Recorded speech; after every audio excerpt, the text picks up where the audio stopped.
महिलाओं के bank account में भाई और बहनों जुलाई में देखेंगे 8,500 रुपए, अगस्त में 8,500, सितंबर, अक्टूबर, नवंबर, दिसंबर खटाखट खटाखट खटाखट खटाखट 8,500। नमस्कार, देश की तमाम फटाफट खबरों में आपका स्वागत है। खबरों के लिए आपसे निवेदन कि यदि आपने हमारे चैनल को सब्सक्राइब नहीं किया है तो कृपया करके आपके अपने चैनल को सब्सक्राइब कर लें, क्योंकि सब्सक्राइब करते हैं तो हमारी हिम्मत होती है आपको खबर पहुंचाने की।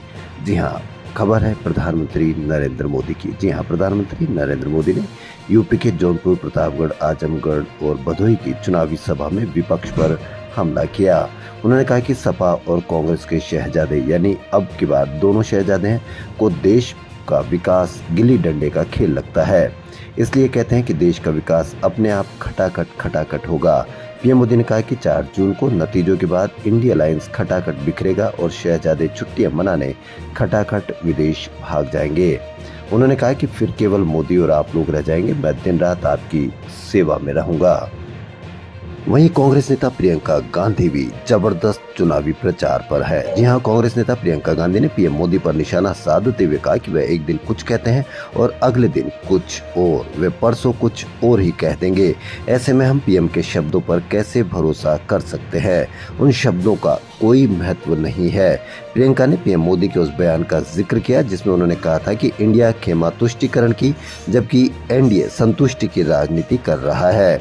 प्रियंका ने कहा कि पीएम 2 दिन से कह रहे थे कि अगर मैं ऐसे शब्द इस्तेमाल करता तो पीएम बनता, तो आज क्या हुआ? प्रियंका ने तंज कसा कि पीएम अब 400 पार क्यों नहीं कहते। चुनाव के 4 चरण हो चुके हैं और अब 400 पार खत्म हो गया है, इसलिए पीएम के शब्दों का महत्व नहीं बचा। भरोसा कैसे करें? वहीं दिल्ली के सीएम अरविंद केजरीवाल ने दोहराया कि नरेंद्र मोदी अगले साल सितंबर में 75 साल के होकर रिटायर्ड हो जाएंगे, फिर अमित शाह प्रधानमंत्री बनेंगे।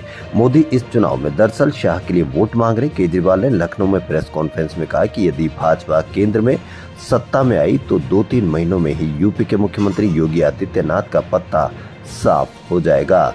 योगी को सीएम पद से हटा दिया जाएगा। केजरीवाल ने कहा कि यदि भाजपा सत्ता में लौटी तो ये लोग संविधान बदलेंगे और SC/ST का आरक्षण खत्म कर देंगे। केजरीवाल ने आगे कहा कि 4 जून को नतीजों के बाद इंडिया अलायंस सत्ता में आने वाला है। भाजपा को इस चुनाव में 220 से भी कम सीटें मिलने वाली है। भारतीय फुटबॉल टीम के कप्तान सुनील छेत्री ने गुरुवार को अंतर्राष्ट्रीय फुटबॉल से संन्यास का ऐलान किया है। 6 जून को कोलकाता में कुवैत से खेला जाने वाला फीफा वर्ल्ड कप क्वालिफाइंग उनका आखिरी और 151वां मैच होगा। 2005 में पहला अंतर्राष्ट्रीय मैच उन्होंने पाकिस्तान के खिलाफ खेला था। 29 साल के छेत्री भारत से सबसे ज्यादा मैच खेलने और गोल करने वाले खिलाड़ी हैं। 150 मैचों में 94 गोल किए। ये गोल रोनाल्डो और मेसी के बाद सबसे ज्यादा है।